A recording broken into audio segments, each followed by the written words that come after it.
And welcome back to the Non-Prophets. Since our last show 2 weeks ago. Hi, I'm your host, Jeff D. Our co-host is Denis Loubet. Howdy. And our producer is Russell Blasser. Hello. We are live July 17, 2004. Thank you, everyone, for tuning in. Shout out to those people in the chat room. We seem to have a nice, healthy crowd there. Word. I want to ask Robin, please, not to type in that very light pink that I can't read from across the room. You sure can't. It's green, actually. Is it green? Yeah. No way. Okay, well, it's very, very pale, and I can't make it out. We're just looking at the chat room on a white background. Oh, would you rather it be something else? Oh, go on with your stuff. Atheist Charities is an organization of helping hands to empower and educate those in need without imposing the chains of religion. Counseling, vocation employment services, computer classes, food drives, and educational services are among the many programs they aim to offer to the working poor to assist in breaking the anchors of poverty. For more info, go to www.atheistcharities.com. Any instances of slurs, defamation, or discrimination against atheists or other non-believers in the U.S. media... Yes. Mm-hmm. Yes, well... I'm trying to tell you. You should report them to the National Atheist Ombuds by emailing ombuds@atheism.org. But they must be overwhelmed by the backlog of stuff. That's their problem. Oh, okay. When you email them, include as many details as possible and a news source where applicable. Incidents will be reported to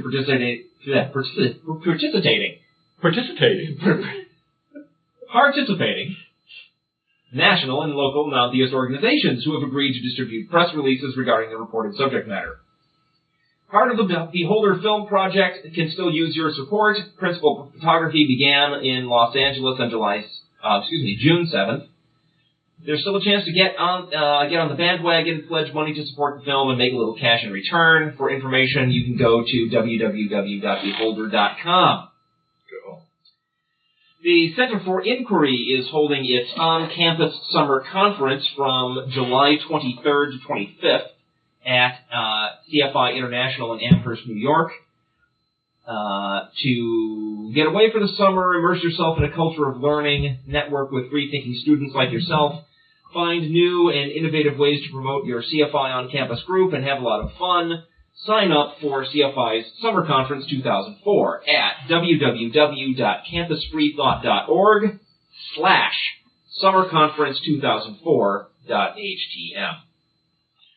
Wow, that's a mouthful.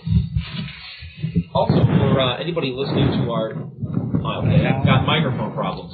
Yeah. Can you hear me at all? Yeah, over Dennis's microphone. Shall I be louder? No. Carry on. Okay. Is this working now? I think so. Okay, good.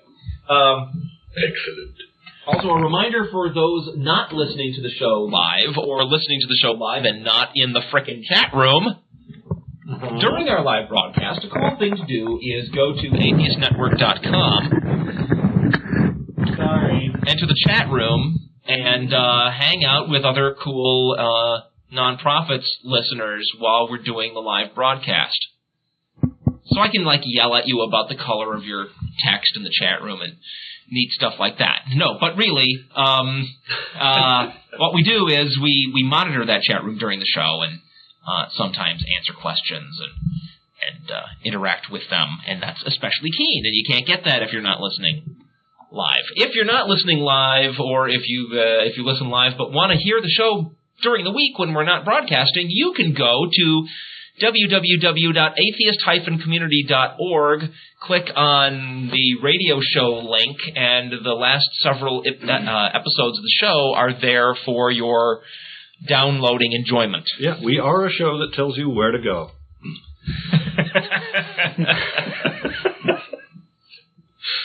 I can tell this is going to be a silly show. This is going to be a silly one this week. Well, yeah, nothing happened this week. What do you mean? I got some news. This is the police. I'm stopping this sketch right now. Show, and he's blaming the world. I'm stopping the sketch right now. It's too silly. Oh, boy. Well, I'm going to start.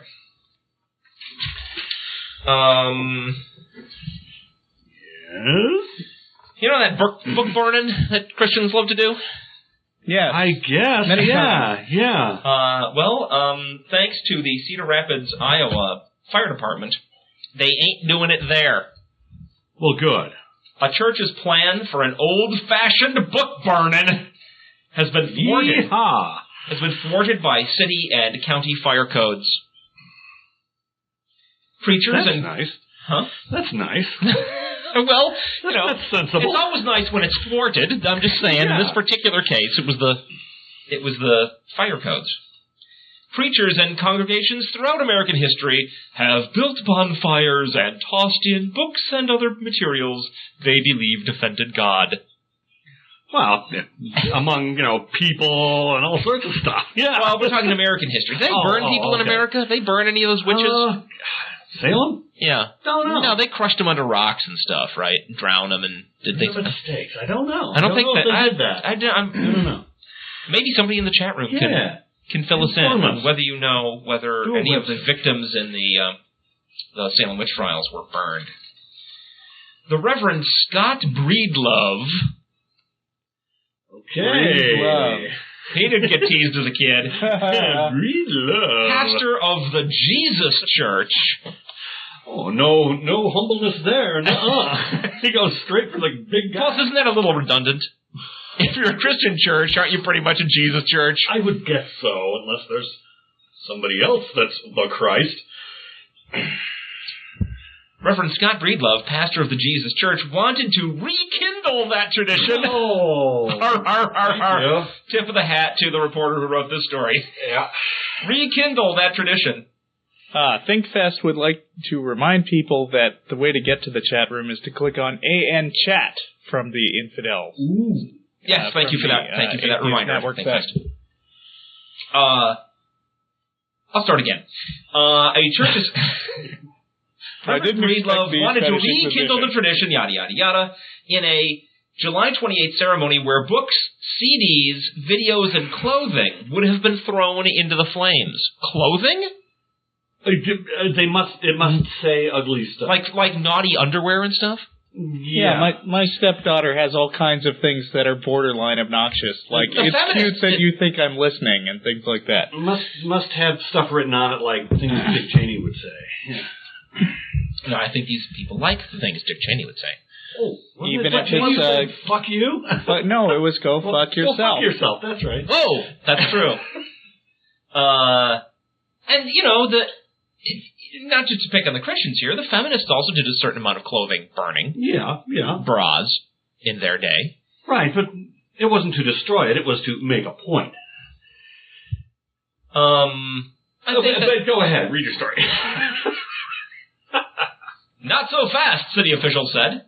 We don't want a situation where people are burning rubbish as a recreational fire, said Brad Brenneman, the fire department's district chief. Lynn County won't go for a fire outside city limits either. Officials said the county's air quality division prohibits the transporting of materials from the city to the county for burning. Well, gosh. Breedlove said a city fire inspector suggested shredding the offending material, but Breedlove said that wouldn't seem biblical. Man, with all these rules and regulations in place, what's a bigoted hate monger to do? Well, they could line all the books up against the wall and throw rocks at them. Shoot them! Yeah! Oh, but then they'd be firing firearms. They could throw rocks. Stone them. They could turn them to pillars of salt. It would take longer, though. What other fine things could they do that would be biblical? They could send They could send 2 bears out of the woods. The bears could tear them up. And wasn't it a pillar of fire? No, I bet the city has an ordinance about bears also. We went to the local zoo and threw the paraphernalia into the bear cage.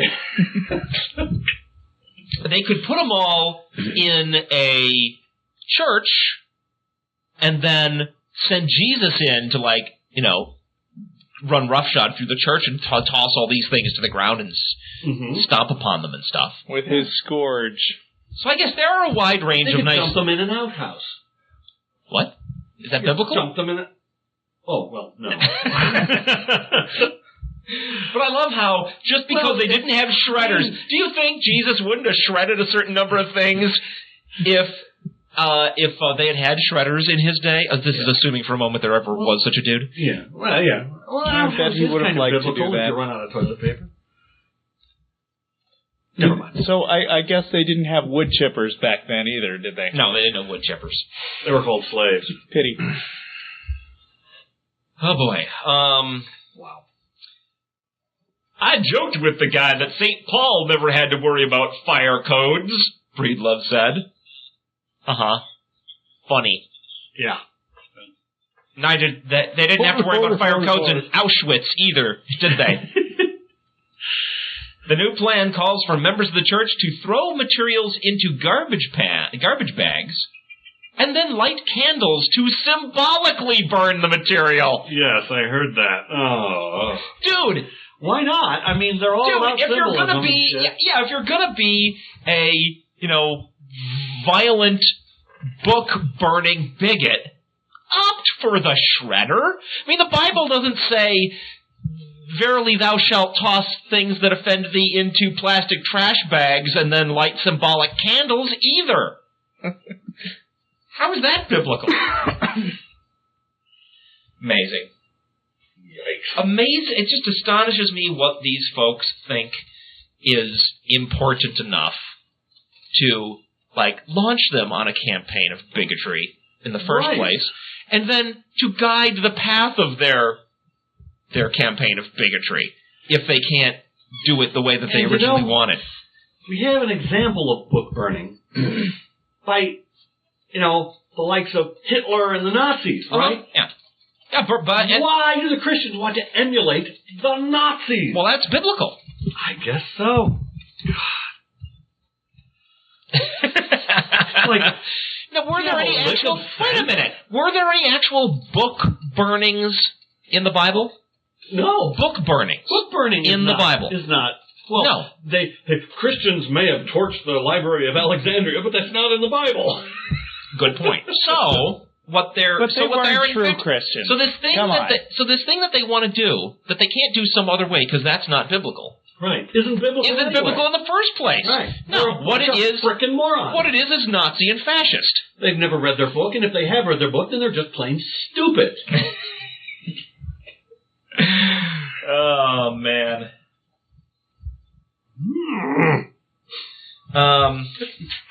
Well. Of course, you could make the case that doing anything with books is unbiblical because, in fact, they did not have printing presses back then. Right. Maybe you could burn hand-inscribed scrolls, but not books. The 11th commandment, thou shalt burn offensive CDs. What the hell? Oh. No, the simple sad fact is that human beings like to dance around big bonfires. Yeah. That's the simple sad fact. They don't want to admit that. Is anybody familiar with the story of the annual bonfire at Texas A&M University? Oh, yeah. The one that killed... How many people did it kill? One kid. That happened only shortly after I showed up. And it fell on... I think it was one or two, maybe. Okay.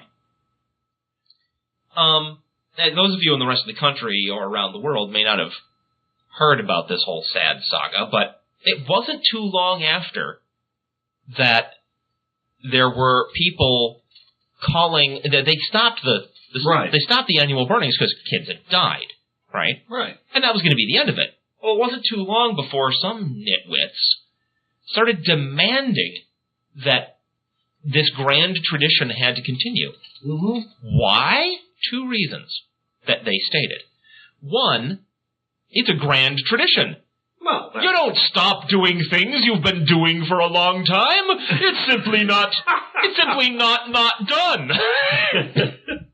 And second, it would tarnish the memories of the kids that had died if they didn't continue the bonfires. Okay. How the hell does that make sense? Well, I don't want to be the kid. Oh my gosh, you know how many people died from the bonfire falling on them? No. 12. 12. But, you see, I don't want to be the kid that loses an eye with fireworks, and then they all outlaw fireworks. Yeah, these kids are dead. So they don't care. They don't care. A, they don't care. And B, they have memories. Come on. And B, do you want to be the kid in whose name they kept doing this thing that killed other kids? To me, I just saw hints in that whole affair of how these religious traditions get started. People do stuff because they like doing it. Right. Right? But then it takes on... It takes on this outer crust of justifications for why to keep doing it. Yeah. It's not a big jump from we have to burn another bonfire for the memories of the kids the last bonfire killed to we have to throw another kid on that bonfire to continue the grand tradition of having these bonfires that periodically kill people. That's not a big jump. What? Maybe overstating the case. And I don't think so. I think the big difference... Why stop the bonfire? What do you mean? Why stop? Yeah. Dangerous? Yeah. Can you make it safer? You can. People. You can make it safer. It killed people. You can do it more carefully next time. It killed 12... What? So what? Whoa.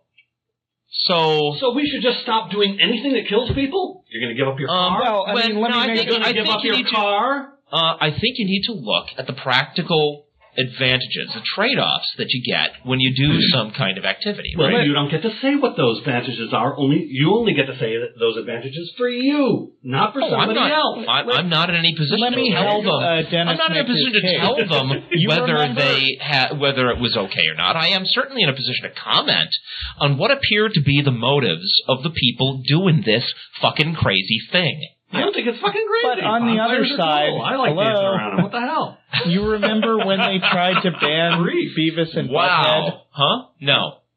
You don't remember them trying to ban Beavis and Butthead? Because Beavis is always talking about fire, and some kids, burn themselves to death, trying to be like Beavis. And there was talk about banning Beavis and Butthead. I think as a compromise, they never really brought up fire again on the show.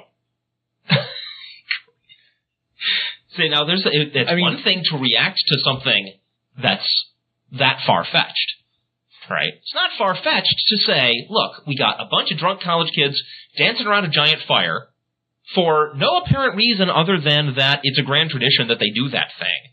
And when there's a horrible accident... and because it's fun. When there's a horrible accident... It didn't happen when the fire was lit. Pardon? Didn't happen when the fire was lit. There was no fire. Yeah, that's right. It fell over during construction. While they were building it. They were sloppy. It doesn't make a big impact on my case. Well, just outlaw anything that's dangerous. Fine. That's what you're saying. No, that's not. That is what you're saying. No, that's not what I'm saying. Then what are you saying? I think that it is valid to look at the psychological motives behind an activity like that, and to look at practical trade-offs when you're comparing it to things like driving cars, and I'm not saying don't just stop anything that's dangerous, but I do think it is valid to argue against doing dangerous things that don't serve a real purpose. I have to disagree. Anyway. You think it's fine to do dangerous things that don't serve a purpose? Sure, if people want to do dangerous things, let them. Yeah, but they choose. Oh no, I let them. I never said anything about laws here. I'm not talking about passing laws. I'm talking about I'd say the same thing about people that skydive. I think they're freaking nuts. You're not accomplishing anything, people. All you're doing is you're doing something incredibly dangerous. But they enjoy it. I mean, it's like skydiving. Well, there's no practical reason why people should recreationally go skydiving or bungee jumping. Right. But that doesn't mean that we should, Skiing, yeah.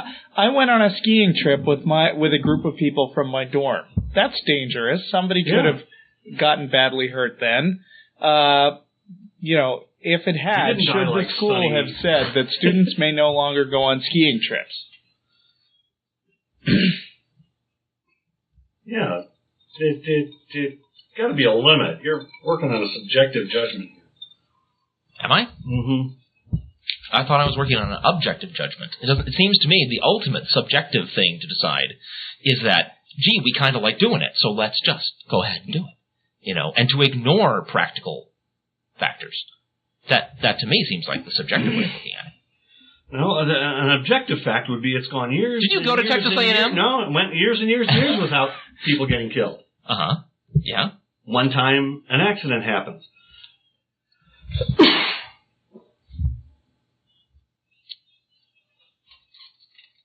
But the justifications for continuing it don't strike you as even a little bit odd? The justification for passenger ships dying? No, that's different. No, it's not. Not sure at all. It is.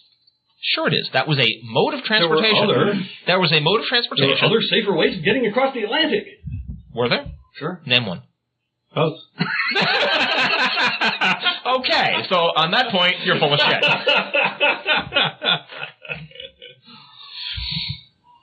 Don't you see any parallels here between that kind of tradition and those sorts of justifications that were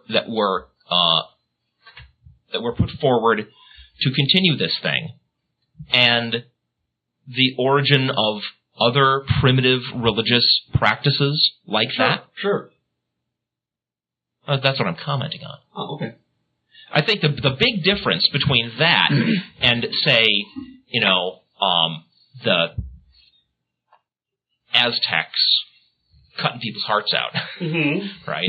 Which certainly had some kind of history behind it, right? I'm sure they didn't start by cutting the hearts right out. The big difference is you got a whole nation of people not personally involved in this grand tradition, who are in a position to hear news about what happened there and go, holy fucking shit, look what these insane college kids are doing. If it was just left, if it was insane college kids, I think that I think once you got deaths, it's worth stopping and rethinking. Reach to a halt. Okay. Wow. Maybe we'll do a whole show on that. We'll have to do that. No, I mean this one.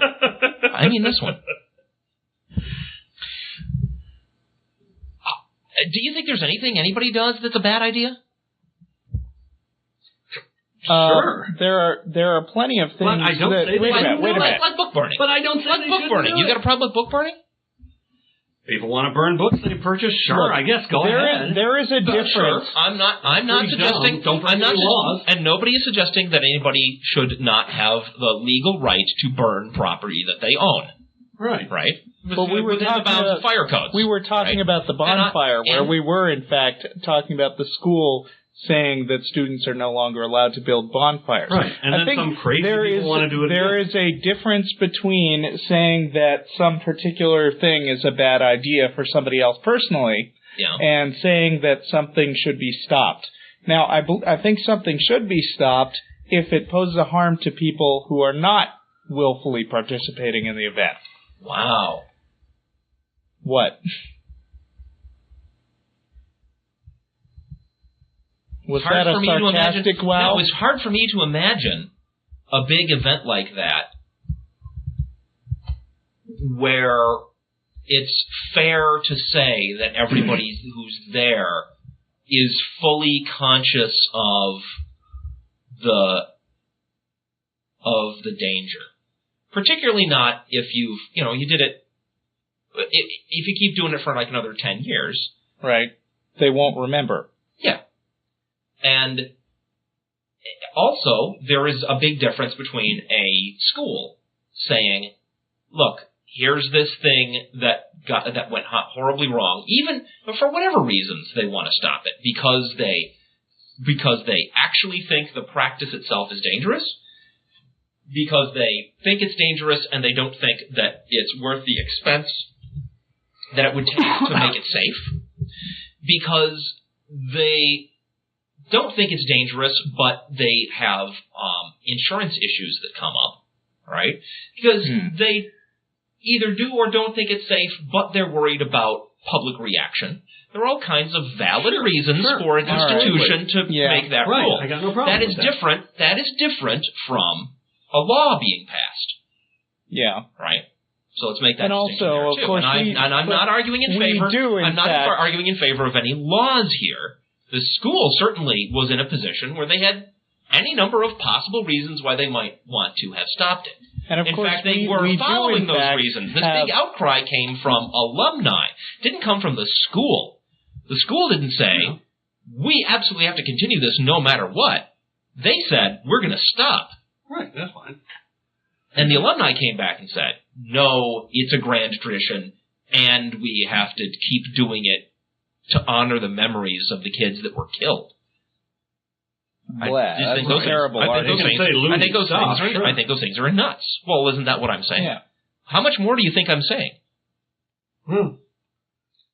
Of course, we do, in fact, have laws that protect people from themselves, that are, like helmet laws and seatbelt laws. Right. In that case, Drug of laws. course, I guess the rationale would be that there is a public cost to having people kill themselves on motorcycles all the time. Right. And you could equally well say that there's a PR cost to the school for letting their students go out and get themselves killed once in a while.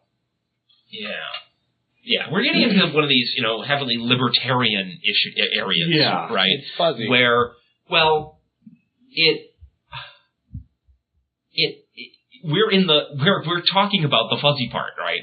I mean, there are people on both sides of this issues, total safety nuts who would say there should be a law stopping people from doing that, right? And then at the other end of the spectrum, there are total freedom nuts who say, no, not only shouldn't there be a law against that, there shouldn't be laws against a lot of things that we have laws about that many of us who don't take such an extreme position would agree are valid laws to have. Yeah. But in that fuzzy area, one thing I think absolutely should not go away is the freedom to call people idiots for doing things that look nuts to you. Nobody's suggesting that we don't call those people idiots. They were idiots. Yeah. And the reason I brought this up in the first place is it really, really struck me like that is the way religious kinds of activities start. There was no reason to do that, no objective reason to do it, right? And if it was simply a matter of entertainment, you might reasonably think, that would give the people who were doing that just for entertainment pause. When it doesn't give them pause, and they come up with justifications for continuing, like, we should continue just because it's a tradition, or we should continue to honor the people that got killed by it the last time, those are getting into, irrational religion-sounding justifications. Yeah. That's my point. Well, entertainment. It's like movies, people die. It's like going to the movies? Like that one guy that had a heart attack watching No. I'm not talking about the audience. I'm talking about the people who make the movies. Oh, yeah. Right. Yeah, stuntmen. All sorts of people. Yeah, but they're intentionally in a hazardous job. And it's to create entertainment. But it's a job.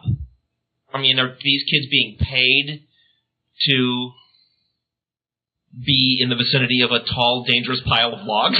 So money makes the difference. We have something called hazard pay, which is specific. When you're in a job that has hazard pay, you know that you're being paid that extra amount because it's hazardous.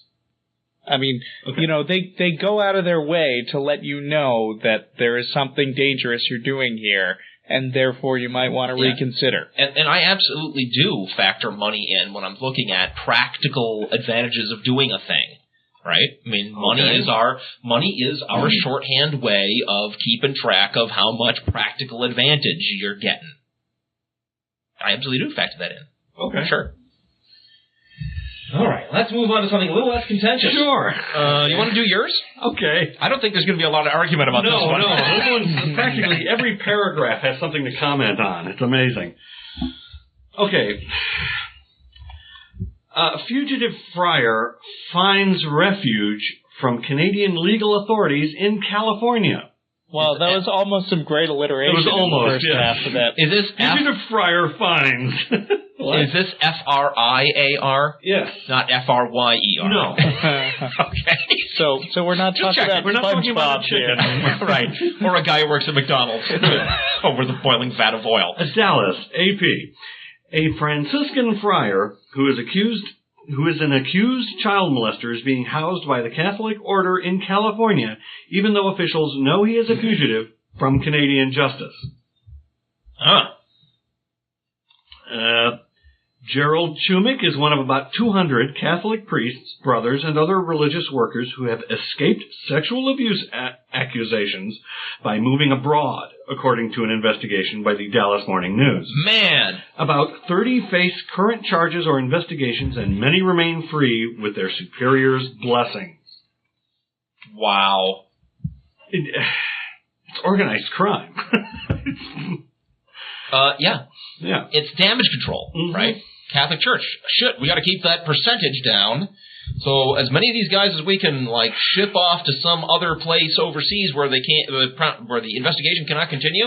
Right. The more we can do that, the lower a percentage it appears of our people that are molesting small children. Right. And the thing is, since they're all over the world, they're sending some of these fuckers here. Oh, absolutely. Right. So we got church and state officials are aware that Chumik is living in a religious complex overlooking the Pacific Ocean in Santa Barbara, California. But no one seems willing to order him to go back to Canada and face justice, the newspaper reported on Monday's edition. No, it's much better to sit there and sip mint juleps looking over the Pacific coast. Yeah, right. At the beach. At the beach. The little children. Gee, on the beach. That's nice. That's nice. I'm glad he's in a nice place. We can't risk anybody to do anything they don't want to do, Reverend Mel Jurich, head of the Franciscan Order's Western U.S. region, is quoted by the newspaper as saying, "The only way we could force his hand is to dismiss him." They can't ask anybody to do anything they don't want to do. If somebody doesn't want to say Hail Marys, I guess they don't have to. What if you want to run for president and still be pro-choice? Can they ask? Can they ask somebody that? The only way they could force their hand is to dismiss them. Well, I wish they'd frickin' get around to that. If they just kicked Kerry out of the Catholic Church, right? Just go ahead and kick him out. Problem solved. No, they don't want to do that. Then they wouldn't have any kind of control over him. Chumik is a boy. Like I said, problem solved. Chumik is accused of enticing a boy at ages 12 and 15 to perform oral sex during the 1970s. That's boy? A long time to perform oral sex. Enticing a boy. A boy at ages 12 and 15. Oh, I see. The same boy. Twice. Yeah.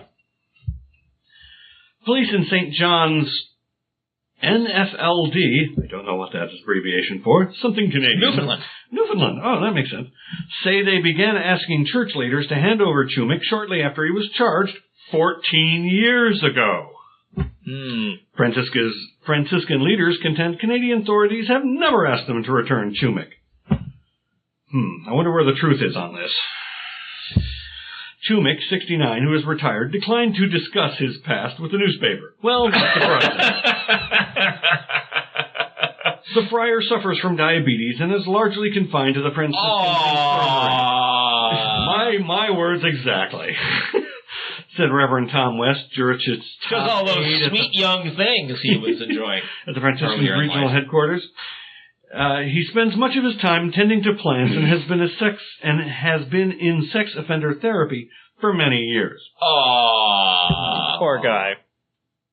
You ran out of the country. Wait a minute. So you didn't have Why to has face he been the in charges. sex offender therapy? Gee, I don't know. Could it Probably be because he... freaking guilty of what he's accused of? Uh-huh. Yeah. But And they won't he's send him back. escaping justice in Canada? Yeah. They're harboring a fugitive? Right. But he doesn't want to go back, so they can't make him. Criminals. The church can't make him because he doesn't want to. Don't we have some sort of extradition treaty with Canada, or is that... I don't know. That's something for somebody on the boards to look up. It's nice he has a garden. And the view of the Pacific. You know... I know. What terrible... It's like, gosh, I'm in the wrong business. The Franciscans say they feel obligated to Chimik and want to keep him with them to care for his health problems and protect children. Oh, yeah, like they really want to protect children.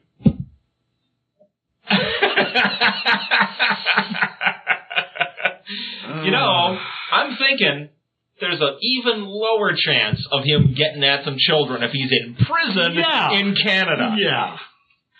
An ex-probation officer is paid to keep tabs on alleged sex offenders who have remained in the order. He said he regularly checks on Chumik by phone, but doesn't conduct surveillance or make unannounced visits. I guess he can't be surprised in the act. Oh, well, then. You don't have any children there with you at the moment. No.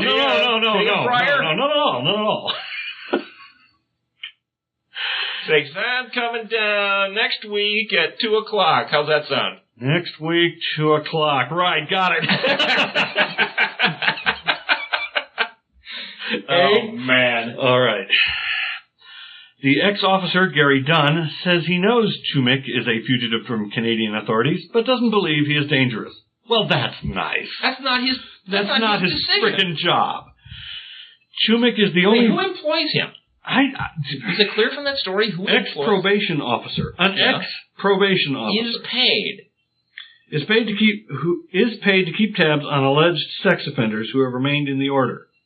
I guess paid by the church? It sounds like. These people don't understand the concept of conflict of interest, do they? No, not at all. No, they don't. They do not. Chumik is the only fugitive the Californian Franciscans are housing, Jurich says. No, we'll just have to take their word for that. The Franciscans say Roger Cardinal Mahoney of Los Angeles hasn't objected to their arrangement concerning Chumik because they have assured him over the years that the friar is watched closely. Well, that's good. Another Catholic says it's okay. Oh, that's nice. He's watched closely. Your photo Cardinal, yeah. And stored in their, special library. Mahoney is understanding about this. Oh, that's nice, said West. He said, just keep me informed, please, and that's what we do. Let's rephrase this a bit.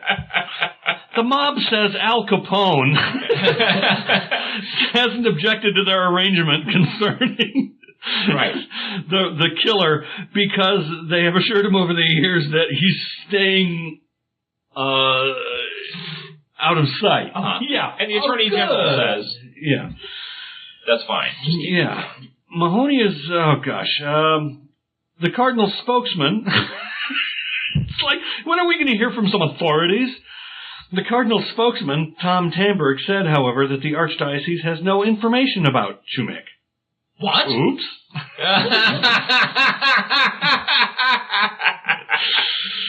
Cardinal spokesman. But they said that you just wanted to be kept informed. Right. Tamberg did not answer follow-up questions from the newspaper and said the Cardinal wasn't conducting interviews because of pending lawsuits alleging cover-ups of abuse. Well, duh! Case in frickin' point. Oh. Amazing. All right, when this comes down, I hope it comes down hard. God. Let's talk about some more religion and child abuse. We covered this story in our last show about the nitwits in Wisconsin that killed a little autistic kid when they were attempting to conduct a exorcism on him. Right. Yes, I remember. This isn't the equally nutty thing of rebirthing. This is like some exorcism bullshit. Well, it's the same thing, only Christian. Right. Exorcist's brother says God claimed autistic boy's life, not defendant. Oh, well then, it's okay. Ah, yes. The brother of a minister. Right, case closed. There you go. Not guilty. The brother of a minister on trial for suffocating an autistic child during an exorcism told jurors Thursday that it was God who took the child, not the defendant's intense ritual. That's handy because we can't put God on trial unless he shows up as George Burns. Tell you what, let's put out a warrant for God. Yeah. Right? And charge this guy as an accessory. So he's doing God's work, He's doing God's will, yeah. Right. Did God actually put on the kid's chest? That sounds like conspiracy. Yeah. Yeah. Yeah, it's conspiracy to commit murder. I Right. think we should bring in the whole church. I think, absolutely. I'm the pastor, and God has ordained my brother to be an evangelist. He has the gift to cast out devils. David Hemphill testified. Wow. He has the gift to Good for cast out him. devils. He also has the gift of crushing, crushing little autistic boys. I have to wonder if his massive weight. that little flame will stand up in court. That would be interesting. Wasn't there? Are there demons? Don't we have a grand tradition of not allowing spectral evidence in court going back to the Salem witch trials we discussed earlier? I'm sure that's something Bush would like to change. Ray Hemphill, 47, who prayed and sang over 8-year-old Terrence Cottrell's chest as parishioners held him down on August 22nd, 2003, stands trial for felony physical child abuse. If convicted, he faces up to 5 years in prison. Oh. Wow, is that all a kid's life? Felony physical child. Wait a minute. Felony physical child abuse? Where's the murder? Yeah, a murder did occur. On Thursday, the defense called David Hemphill, known as Bishop Hemphill to his flock. He is the pastor. Nice. He is the pastor of the Independent Faith Temple of the Apostolic Faith Church. They said faith twice. They like faith. That's redundant. Which he founded in 1977. He also ordained his brother into the church. Convenient. A medical examiner ruled Terrence's death a homicide. Homicide! That's a homicide. Homicide! How did it felony physical child abuse? How did it get downgraded here? I don't know. By asphyxiation due to intense pressure on his chest. Terrence, who was diagnosed... No, go ahead. Who was diagnosed with autism at age 2, hated to be touched, and was often unable to express his needs. Keep that in mind. Okay. It's going to be important later in this story. According to previous testimony, Terrence died after receiving the 12th in a series of prayer services from Ray Hemphill. So they kept bringing him back over and over and over. He didn't like to be touched, and so this big minister lay down on his chest. I'm sure that was... And sang. I'm sure the singing made it a lot better. Yeah. The boy's mother, Patricia Cooper, and 2 other female parishioners told investigators that they made the child lie on his back on the floor of the strip mall-based church. Then they helped to restrain him while the defendant laid perpendicular across Terrence's chest for almost 2 hours. Yeah. You know, I suspect foul play. He's not only a killer, he is the murder weapon. That's right.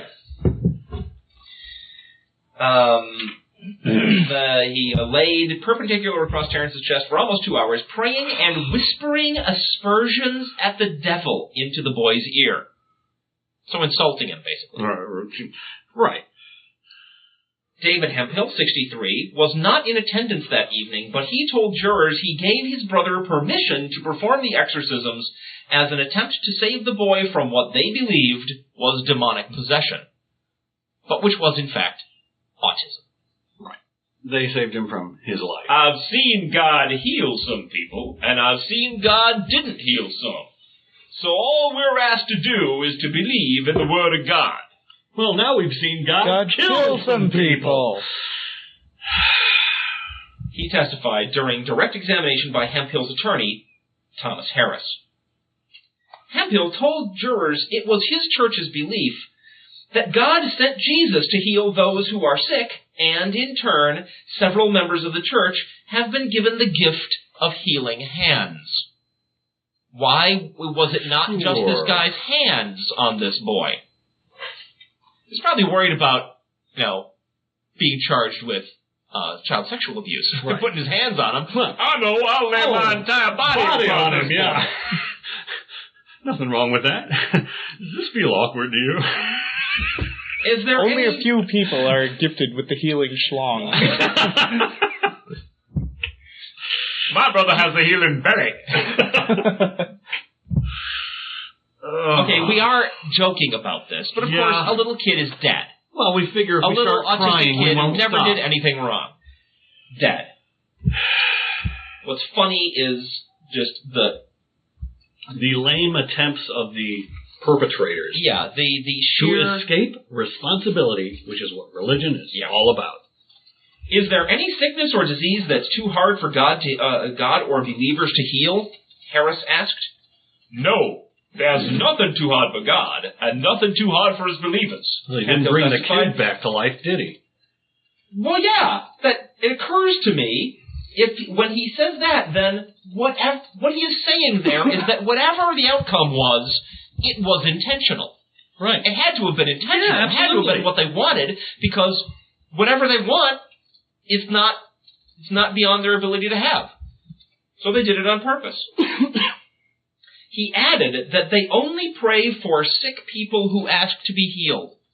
Now, remember, this kid was 2 years old, hated to be touched, and was often unable to express his needs. Whoa, I didn't catch that. What? 2 years old? 2 years old. 2 years old. Oh, this is murder plain and simple. It does not take a rocket scientist to think that an adult lying on top of a 2-year-old is going to kill the frickin' 2-year-old. But this prayer service, the 12th of these prayer services, right? They only pray for sick people who ask to be healed. So we're to believe this 2-year autistic boy who could barely express his needs, often unable to, asked for this 12 times. That's the whole right. church needs to be arrested. If they knew this kind of shit was going on, they need to be arrested. In Terrence's case, his mother told investigators she'd joined the church several months before her son's death in the hope that appealing to a higher power would help him, as medication alone did not seem to be working. But there is no medical cure for autism, is there? No. Nope. And so she looked around and she happened to find this nest of assholes who make it their business to claim they're going to miraculously cure stuff that can't be cured medically. Right. She fell for it, and they killed her kid. There ought to be a law. Now here's something. Terrence had been taking the antipsychotic drug ziprasidone, also known as Geodon, at a dosage of 200 milligrams per day. The defense has asserted that it was the medication, not Hemphill's actions, that killed the boy. But wait a minute. Wasn't this guy just testifying that it was God? Right. Is it the God or the medications? Or is it your brother's big fat belly? Well, again, now the next time someone's called up on murder,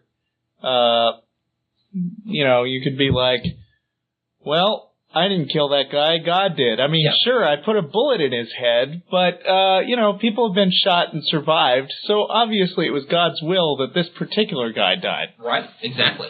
That is why we don't allow spectral evidence in court. They're trying, the shotgun approach here too. Right. It's anything other than our fault. Yeah, anything other than our fault. I didn't kill that guy by putting a bullet in him. It was the Tums he ate before I shot him and killed him. Right. Fraction of an instant before my bullet shattered his skull, he had died. an aneurysm and died.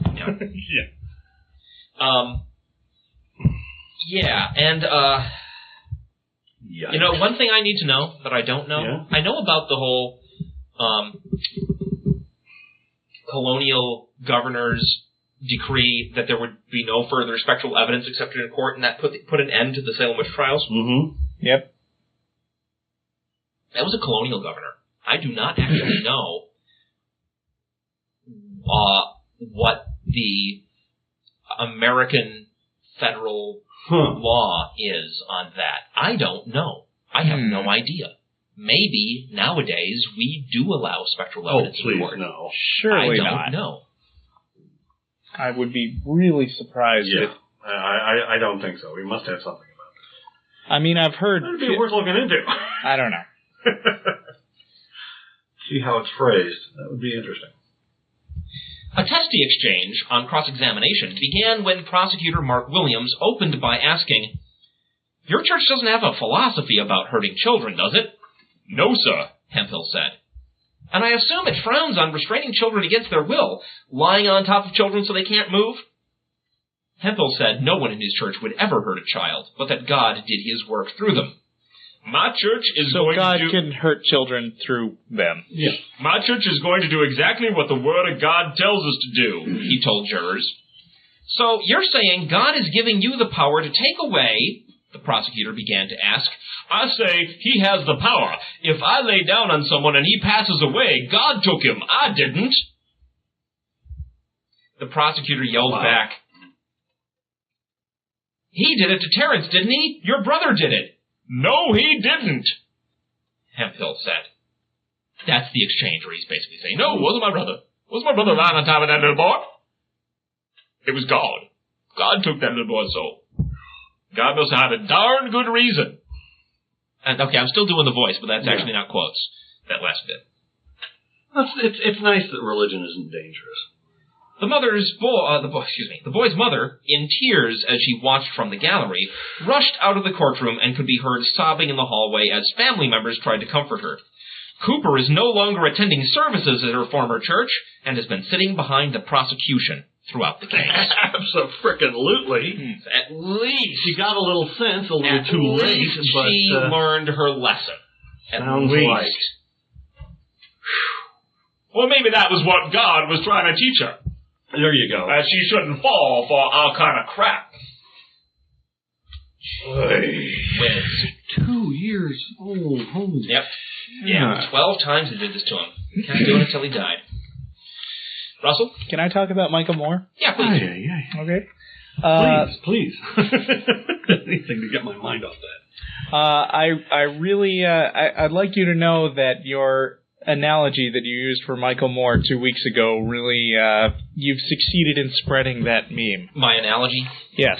Well, I'll repeat it now. Okay. You said that a lot of the criticisms that go around about Michael Moore are like, and I actually went back and looked at some of your old Usenet posts to follow up on this.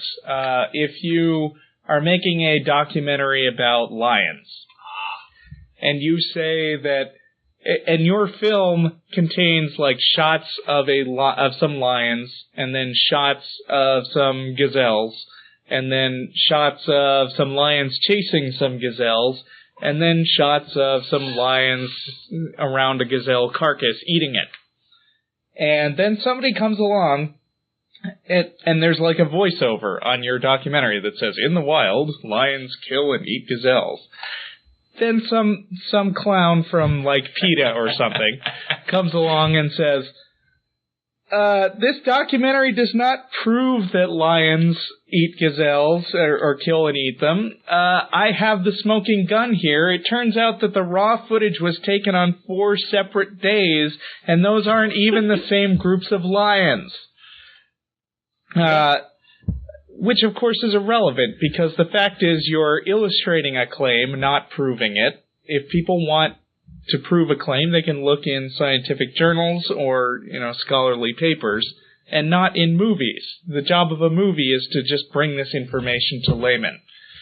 So I used this analogy, and it was pretty popular on my message board, and I was looking for examples of this, and I said, for instance, in Bowling for Columbine, I've found some websites that say that when Michael Moore is talking about racism, he refers to an ad from Bush 1's campaign about Willie Horton.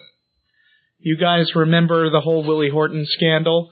Willie Horton was a black guy who was let out on vacation from prison or something like that in Michael Dukakis' states. Cool. It was a furlough program. Okay. And then he killed, or he was a murderer. He was let out and he raped a woman. Oh, murder. Right. And this was splashed across ads. And I found that people complained about this shot in Michael Moore's movie where he was talking about how race is used in politics. And the complaint was that they were using two different ads. One was by Bush and one was by an independent group. So I was like, this is a case in point. Who cares? They're both about race and politics. And this other guy comes along and he says, well, you should care because Michael Moore is dishonestly making it look like, by splicing two pieces of this commercial together, that Bush was using the Willie Horton case to make a race baiting issue. And there's this paid for by Bush Quayle to 1988 logo, when in fact the scenes with Willie Horton are from an entirely different commercial that aren't made by the same group. Mm-hmm. So I said, again, who cares? I mean, the Willie Horton thing was such a big deal in 1988 that Saturday Night Live actually did a sketch about it. So, I mean, everybody knew about it because people got that joke. Mm-hmm. They had this scene where like it was an NRA nightmare, and then some guys just walked in, and these people were on day 6 of their 7-day waiting period for guns, and then one of the guys says to the other, "Oh no, they saw you. Now you'll have to kill them, Willie Horton. Hey, I told you not to say my name."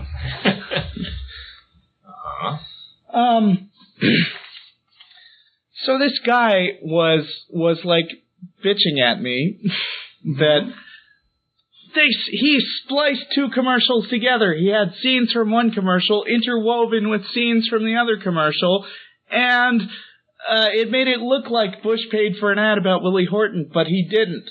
And this is just terribly dishonest. So it did sound kind of serious, actually. So I went and watched Bowling for Columbine again.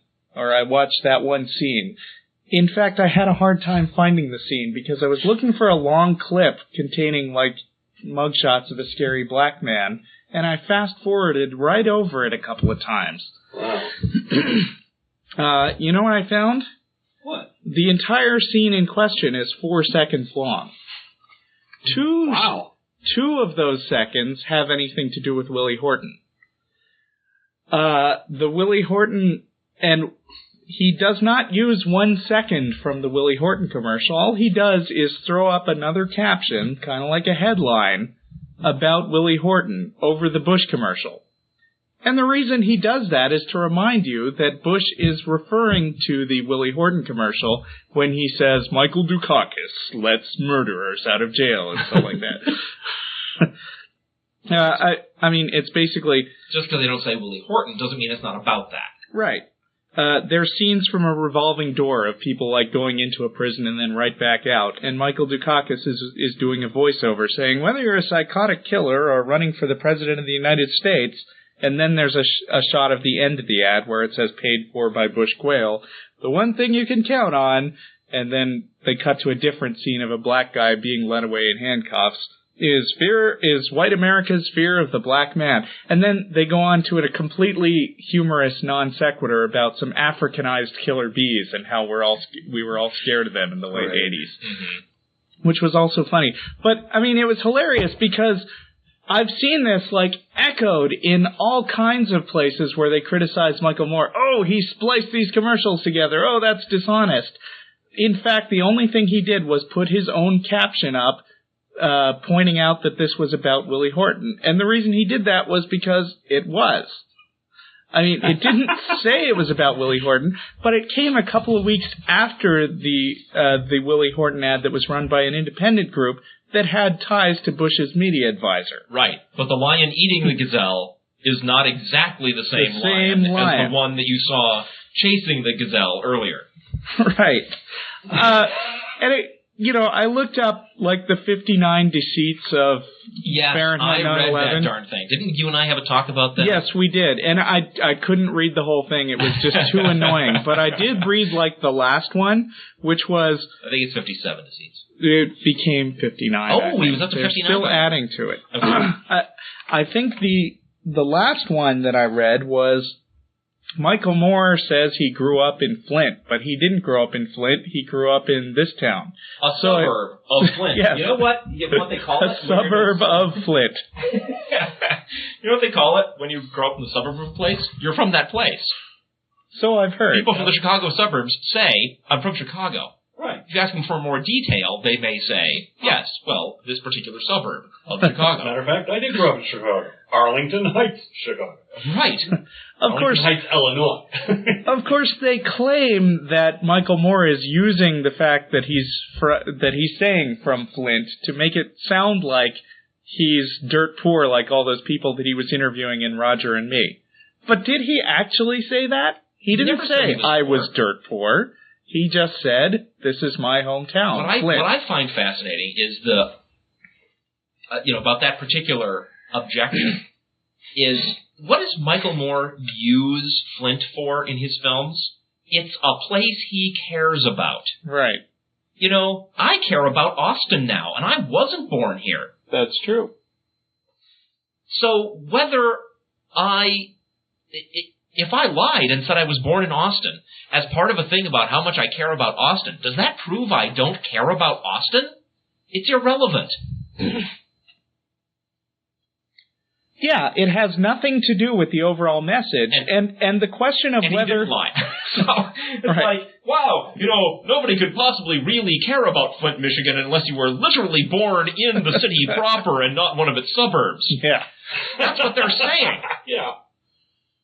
And the question of whether Willie Horton was used in George Bush's ad or another political ad doesn't have a damn thing to do with the fact that a picture of a black guy was being used in the 1988 election to scare people because they know that black people are scary.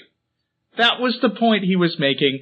There were 3 minutes of rapid cutting shots between many, many different news stories about black people, and that whole thing was 2 seconds out of a 4-second clip of a commercial by Bush.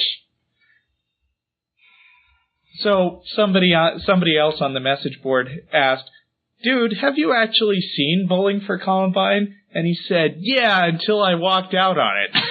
And how soon was that? I don't know, but it must have been way before the Willie Horton scenes. But people just repeat they latch on to anything that can be used against somebody who they don't like what he's saying. They have no shame. And then they replicate it. Right. It becomes a mental virus. When I read that, at the time it was 57 Deceptions. When I read it, I was categorizing the types of criticisms that were embodied in that article as I read the thing, right? There was one whole class of criticisms where the reviewer simply missed the point, right? They would claim that in a certain scene, Michael Moore was trying to say X, when I had seen the same scene, been deeply moved by it, but knew that what he was saying was Y. Right? Right. That's one whole class of deceptions. But another whole class of deceptions, another whole class of claims about deceptions, are the ones where he says, well, Michael Moore said this and that's wrong, and he lists as his evidence that what Michael Moore said was a lie, a link to somebody else's biased right-wing criticism of Moore's film. But that's the proof that he lied there, is because this other guy already told you that he lied. Yeah. Uh-huh. Naked Avenger in the chat room. In the chat room, Naked Avenger is saying, you should always take Michael Moore's films with a grain of salt anyhow. If Bowling for Columbine didn't teach people that. Well, you know what? The film has a lot of opinions in it. I don't think that's in contention here. You should take anybody's opinion with a grain of salt. But I think what the right wing has succeeded in doing is planting this idea that Michael Moore just makes shit up like, say, Rush Limbaugh does. Right. And it's a lot like what they did with the whole Al Gore created the internet thing in 2000. Where they said that Al Gore said that he created the internet, when in fact he just said, I helped.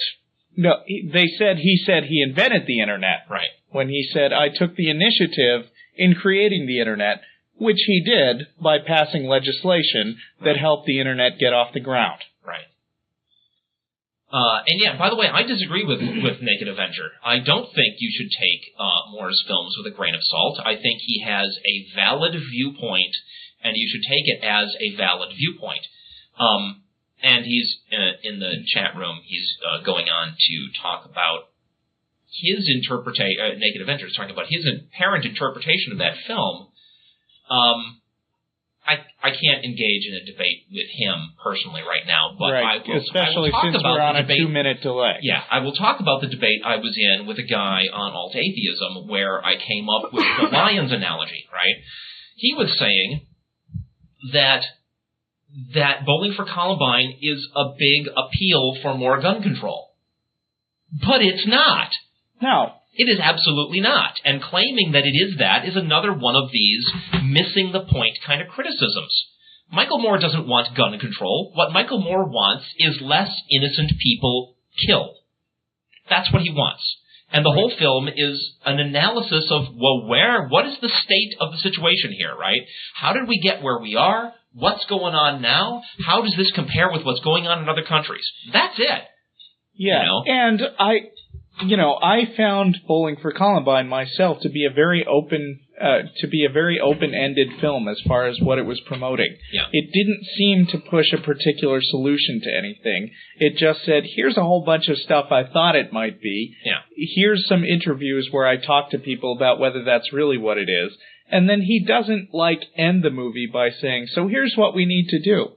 He just gives you this collection of images and then leaves it. Anything... I think a lot of things that people have said the movie was about have been just their interpretations. Yeah. I think what Moore's films really do is their purpose is to get you to think. And a lot of people don't like that. The guy that I was debating with on alt-atheism wasn't moved by the Lions analogy. You know what finally got him to shut up? What? He hadn't seen the film either, right? It was just going by what he'd heard from other people. Yeah. I let him know that Michael Moore is an NRA member and that he showed his shooting trophies in the film. And he didn't know that. This guy didn't know that. He assumed Michael Moore's entire point was he hates the NRA and he wants gun control. Merely because in his film he didn't hold back from looking at the ugly truth of what's actually going on. Right.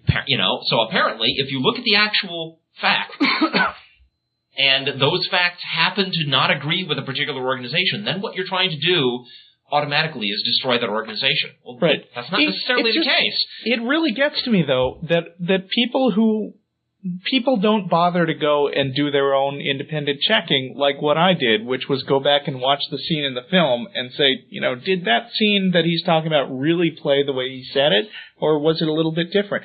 I mean, I argue with creationists all the time, and creationists are notorious for this. They'll repeat something that they heard, which is like a sentence fragment that was quoted by someone else. Right. And they don't bother to go and look for the original source, which is incredibly easy to do because we have the internet, right? You can usually find these kinds of books printed in full online, especially if they're old or by Darwin or something. And they don't bother to actually go back and read this. That's why you still get creationists arguing about, like, moon dust is what I was going to say. There should be so much moon dust, and there was only a few inches. Well, that was such a bad argument that many creationist sites have a post there that says, don't use the moon dust argument. It was discredited a long time ago. But they still use it. Care.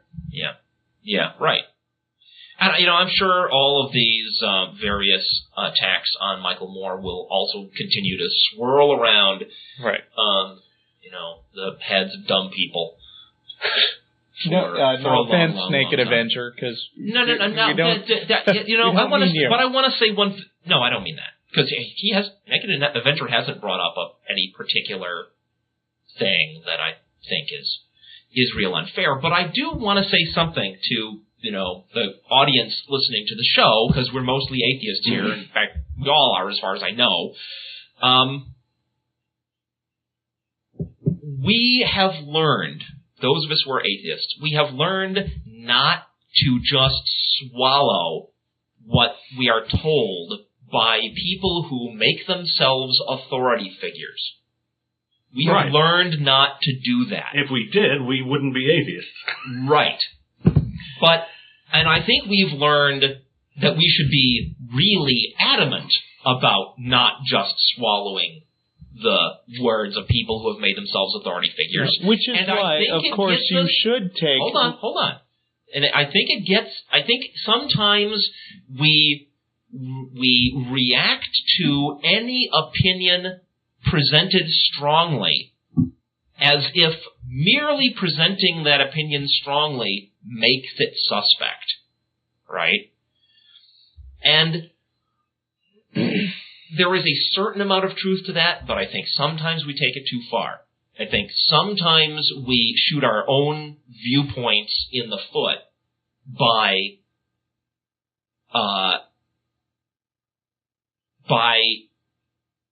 being unnecessarily skeptical of people who agree with us just because they make a big case out of it. And in Michael Moore's case, I think that's a lot of what it is. I've seen a lot of people who are moderate or liberal who have expressed concerns about Michael Moore, and as far as I can tell, the only thread going through all of their concerns is, well, this guy has an axe to grind. Well, yeah, but it matters whether the axe being ground is real. Right. Exactly. That's what matters. It's not the fact, not the mere fact of grinding that axe real openly. That doesn't prove that the guy's wrong. That's one thing I think we all need to be more cautious about. Right, especially those of us who have extremely strong opinions about atheism. Yeah. And have been familiar with the habit that Christians have of trying to find instances of us saying things that are really passionate and very strongly held views. Yeah. And jumping up on it. And people on the other side know that we are sensitive to this. I have had any number of Christians when I cite some, or if I'm arguing with them, right? If I express my views strongly, they will come at me with the argument of, well, you're angry now, or you're biased. Yes. I saw you personally engaged in an argument where somebody used that to your face. Oh, yeah. And you weren't angry. Right. But merely the fact that I would go so far as to state my opinion strongly was interpreted as anger and used as justification that therefore I must... You must be wrong. As an attack, right? Therefore I must be wrong. So, I think, the fact is, it's hard work, Russell. You're asking why people don't go to the trouble, even with the internet at their fingertips, to go frickin' track this stuff down. No, I know it's hard work. It's hard work. And that's why people are looking for And I do it too. I mean, easy soundbite. It's easy to cut and paste things, even if it's a 10-page dissertation. That's what a lot of people use the internet for. And easy standards by which to judge the validity of things. I do this myself, right?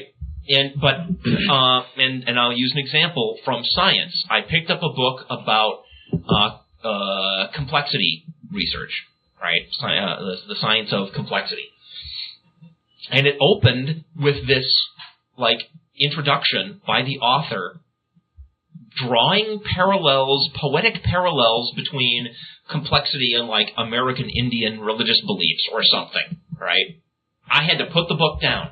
I'm not in a position to judge the validity of science.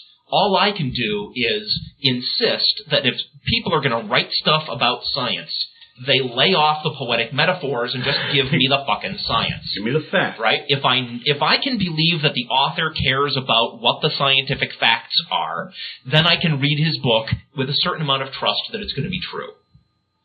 In Fahrenheit 9/11, I had a real problem, and still have a real problem with Michael Moore playing the religion card. Right? He plays the religion card on the liberal side of the issue, right? On his own side of the issue. He knows that's going to be effective, and he's doing it, I'm sure, in a calculated effort.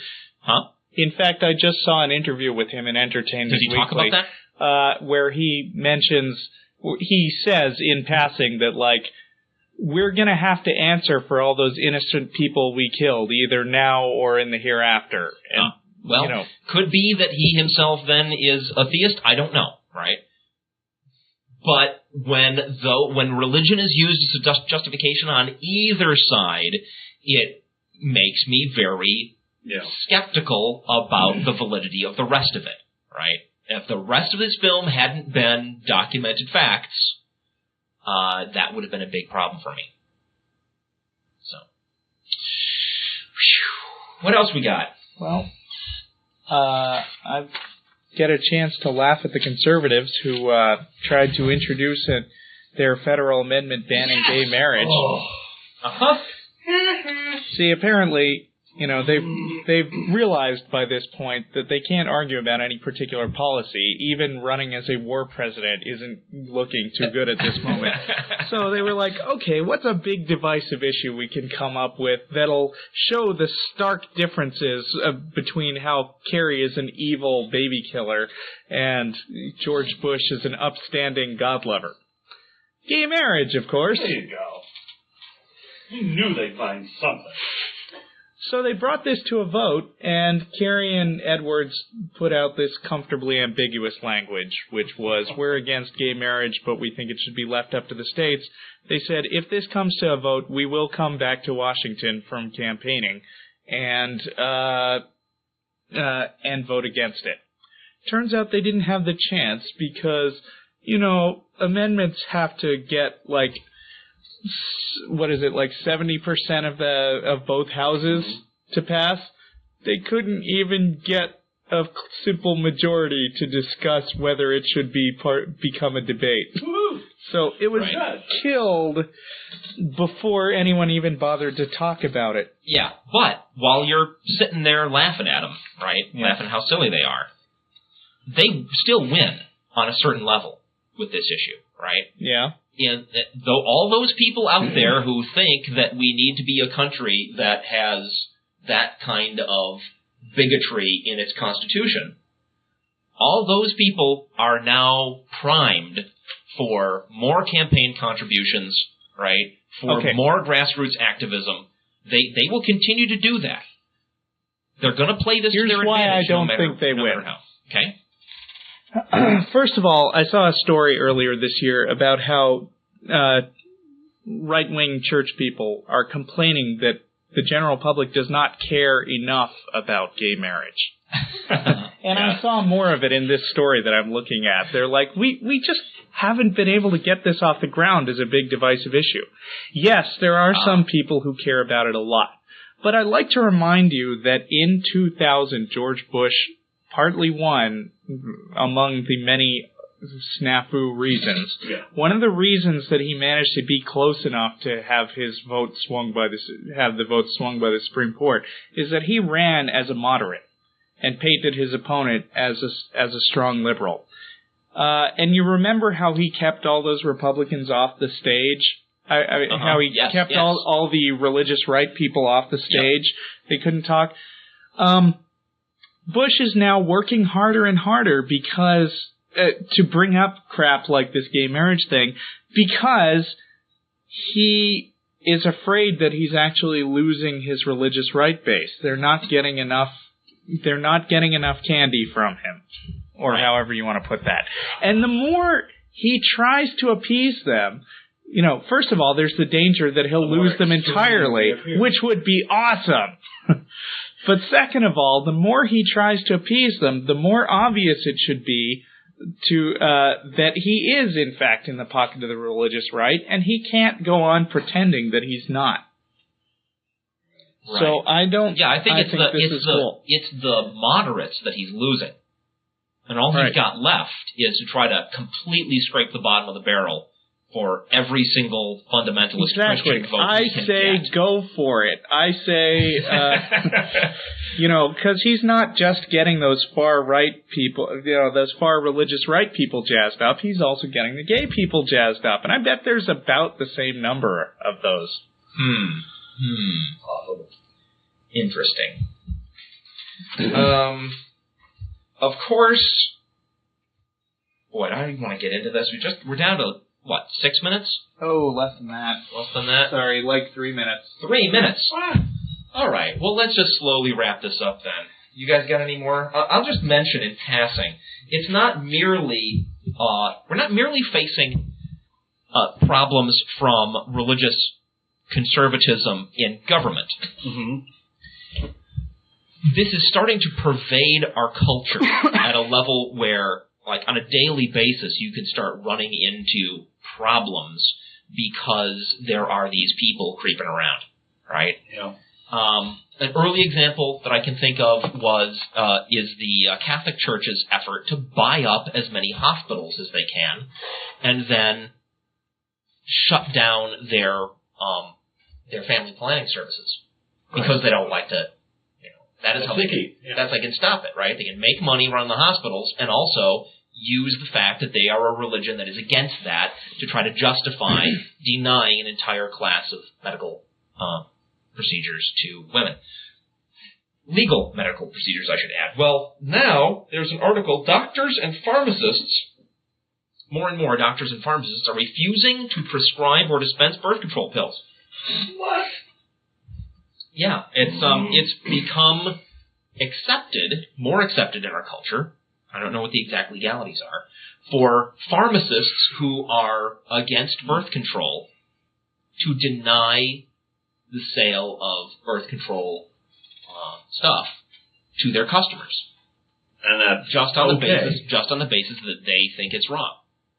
Now, on one level, they're free to do that.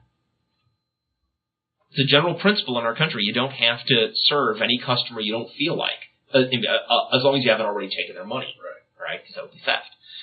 But we have a big, long fight ahead of us. Even if we get Bush out of the White House, we have a big, long fight ahead of us to reclaim the imaginations of our country, turn them away from this backward-looking religious fundamentalist nonsense and forward toward, actual equal rights and actual reason